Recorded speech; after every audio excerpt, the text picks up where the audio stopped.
میرے نبی پاک نے فرمایا 3 کام کرو تمہیں فائدہ ہوگا۔ حضرت عبدالرحمن ابن عوف فرماتے ہیں میں نے اس کا تجربہ کیا اس حدیث کا، اور آپ فرمایا کرتے تھے مجھے اللہ کی عزت کی قسم جو میرے نبی نے کہا حق اور سچی کا ہے، حق اور سچ کا ہے۔ حضور سید عالم صلی اللہ علیہ وسلم نے فرمایا صدقہ دینے سے مال کم نہیں ہوتا، صدقہ دینے سے مال جی کیا کرنے سے، یہ وعدہ ہے نبی پاک کا، صدقہ دینے سے پیسے۔ اچھا بتائے نا جی مجھے 1000 میں سے 500 دے دیا تو باقی کتنے رہ گئے؟ تو حضور فرما رہے ہیں کم نہیں ہوتے۔ 1000 دے دیا تو باقی کتنا بچا؟ نہیں بھائی، میرے محبوب فرماتے ہیں تو اللہ کے رستے میں ایک دے وہ تجھے 700 گنا کر کے واپس عطا فرمائے گا۔ نبی پاک نے فرمایا صدقہ دینے سے مال کم نہیں ہوتا، اور فرمایا معذرت کرنے سے عزت میں کمی نہیں آتی، معذرت کرنے سے عزت میں کمی، اللہ اکبر، معذرت کرنے سے عزت میں کمی، اور حد کر دی میرے حبیب نے، فرمایا تو رب کی رضا کے لیے عاجزی کر، تیرے نبی کا وعدہ ہے اللہ تجھے عزت عطا فرما دے گا۔ تو جھک جا اللہ کی رضا، عاجزی اختیار کر، سادگی اختیار کر، سادگی عاجزی کر، تجھے اللہ دو باتیں اس میں ارشاد، ایک معذرت کر غلطی ہو جائے، اور دوسرا پہلے عاجزی کی بات سنے۔ حضرت عمر بن عبدالعزیز بادشاہ تھے، سوئے ہوئے تھے،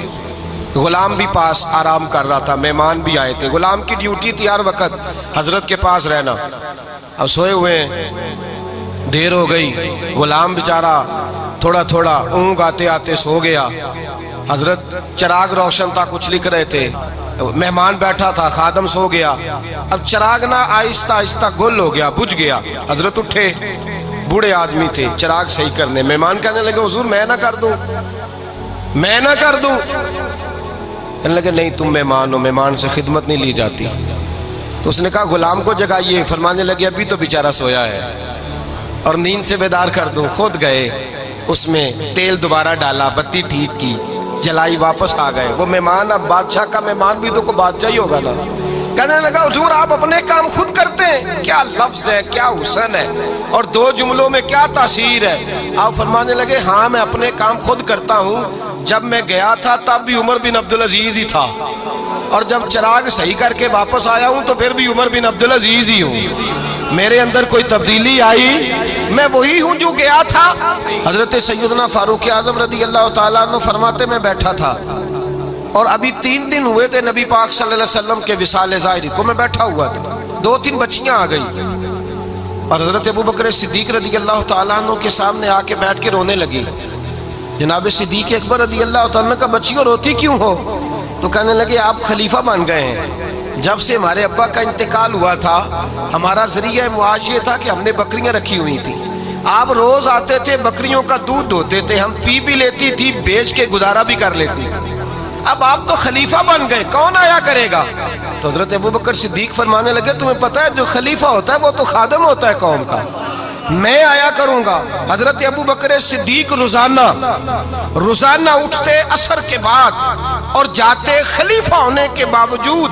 ان بچیوں کی بکریوں کو پکڑتے، دودھ دھوتے، ان کے گھر میں دے کے آتے۔ حضرت فاروق اعظم جب بھی دیکھتے تو کہتے ابوبکر تو پیچھے آنے والوں کے لیے رستہ بڑا مشکل کر رہا ہے، بڑا مشکل کر رہا ہے، جگر راہ وفا میں نقش ایسے چھوڑ آیا ہوں، میں جس منزل سے گزرا ہوں وہ اب تک یاد کرتی ہے۔ حضرت سلمان فارسی رضی اللہ تعالیٰ عنہ صوبے کے گورنر تھے، سادہ سا لباس پہن کر، سادہ سا، بس اسٹاپ پہ کھڑے تھے، جہاں سے لوگ اندر داخل ہوتے تھے، جہاں سواریاں باندھی جاتی تھی، آج ہم اپنے زبان میں اسے بس اسٹاپ کہتے، باہر کھڑے تھے، کوئی مہمان آ گیا کسی کا، اس نے دیکھا سادے سے کپڑے ہیں، خستہ سی حالی ہے، اس نے سمجھا کوئی کلی ہے شاید، معاذ اللہ کوئی ملازم ہے، کہنے لگا وہ خادم ادھر آؤ، ادھر آؤ، آپ قریب گئے، کہنے لگے میرا سامان اٹھاؤ۔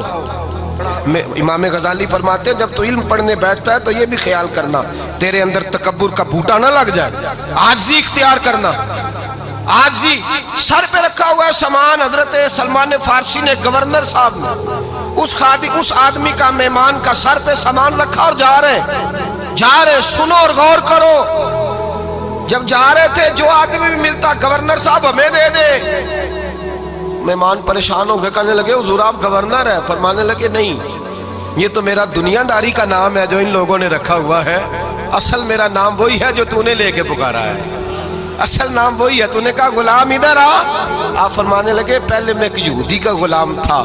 پھر رب تعالیٰ نے فضل کیا تو میں محمد عربی کا غلام ہو گیا، رسول اللہ کا غلام ہوں، اور جب میں نبی پاک کا غلام ہوا ہوں تو اس سارے صوبے کا امام ہو گیا ہوں، تو اصل تو میں غلام ہی ہوا نا۔ دوسرا میرے نبی پاک صلی اللہ علیہ وسلم نے ایک تو عاجزی سے عزت ملتی ہے، تکبر سے عزت، وہ جو بندہ جھجکتا ہے نا تیرے نیڑے جانے سے، تو کہتا ہے میری بڑی عزت کرتا ہے، وہ عزت نہیں کرتا۔ شیر کی عزت ہوتی ہے کہ خوف ہوتا ہے؟ بولے نا، تو نہیں نا ڈر لگتا ہوتی کو، شیر کا کیا ہوتا ہے؟ خوف، اس کی عزت نہیں ہوتی۔ تو درندہ ہے، درندوں کی بھی کبھی عزت ہوتی ہے؟ تو جو آدمی ڈنڈے کے زور پر لٹکا کے ڈنڈا اور وہ لوگوں سے عزت کرا رہا، تو بھائی یہ تیری عزت نہیں ہے، تیرا خوف ہے۔ عزت عاجزی میں ہے، انکساری میں ہے۔ اور دوسرا میرے نبی پاک صلی اللہ علیہ وسلم نے فرمایا عزت معاف کرنے میں ہے۔ عزت کس چیز میں ہے؟ بدلہ لینے میں عزت، یہ حقائق ہے۔ عزت بدلہ لینے، جس نے ایک تھپڑ کے جواب میں دو مارے وہ باعزت نہیں، بلکہ مسند امام احمد بن حنبل پڑھی، حضرت موسیٰ علیہ السلام کوہ طور پہ کھڑے، میرے رسول پاک علیہ السلام فرماتے ہیں جناب موسیٰ علیہ السلام نے اللہ کی بارگاہ میں عرض کیا، اے اللہ ساری دنیا کہتی ہے ہم عزت والے ہیں، ہم عزت والے، من اعز عبادک یا اللہ، اے اللہ تو بتا تیرے بندوں میں عزت والا کون ہے؟ تو حضرت موسیٰ کہتے ہیں رب کریم نے فرمایا اذا قدر غفرا، جس کے پاس بدلہ لینے کی طاقت ہو پھر بھی معاف کر دے وہ بڑی عزت والا ہوا کرتا ہے۔ جو اینٹ کے جواب میں پتھر مار سکتا ہو، جو گولی کے جواب کے اندر 15 گولیاں مار سکتا ہو، لیکن معاف کر دے وہ بڑی عزت والا ہے۔ عزت والا ہے جو معاف کرے۔ حضرت فخر جہاں دہلوی بہت بڑے درویش تھے، سلسلہ عالیہ چشتیہ کا بہت بڑا نام، اور اس صوفی کے آپ حالات پڑھیں تو رب کریم نے بڑا ہی نوازا ہوا تھا۔ دلی کی جامع مسجد کے خطیب، اور ان کی کرامت یہ تھی کہ جو آدمی آ کے سامنے کھڑا ہوتا تھا نا اسے بتانا نہیں پڑتا تھا کہ میرے دل میں کیا ہے، بتانا نہیں پڑتا تھا۔ سامنے آ کے کھڑا ہوتا تھا تو حضرت ہاتھ اٹھاتے تھے، کہتے تھے اللہ یہ بے اولاد ہے اسے اولاد عطا کر دے۔ دوسرا آ کے کھڑا ہوا، خوشی نہیں ہو رہی آپ کو؟ دوسرا آدمی کھڑا ہوا، دوسرا آدمی، اس نے آ کے کہا دعا کے لیے سامنے کھڑا ہوا تو حضرت کہنے لگے اے اللہ بیمار ہے، وہ کہتا میرے دل میں بات تھی مجھے بتانی نہیں پڑی، اتقوا فراست المومن فإنہ ینظر بنور اللہ، نبی پاک نے فرمایا مومن کی فراست قلبی سے ڈرا کرو، وہ تو اللہ کے نور سے دیکھتا ہے۔